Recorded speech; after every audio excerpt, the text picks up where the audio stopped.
Everyone is asking the same question. When will they receive the rudraksh? So let's see in this video.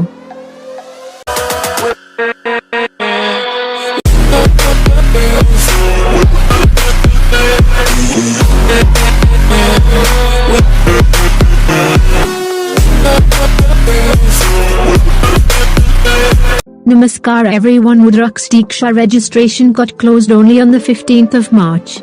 Everyone please, help us to become part of Sadhguru's mission to touch 7 billion lives and move them towards higher possibility. Please do subscribe to our YouTube channel.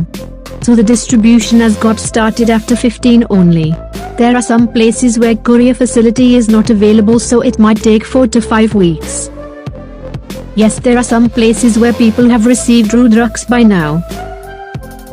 In general, where courier facility is available, you will receive rudraksh within 2 to 3 weeks. So to clear the doubts of many whether or not you will receive this rudraksh, according to me, yes, definitely you will receive the rudraksh, as I have also received it.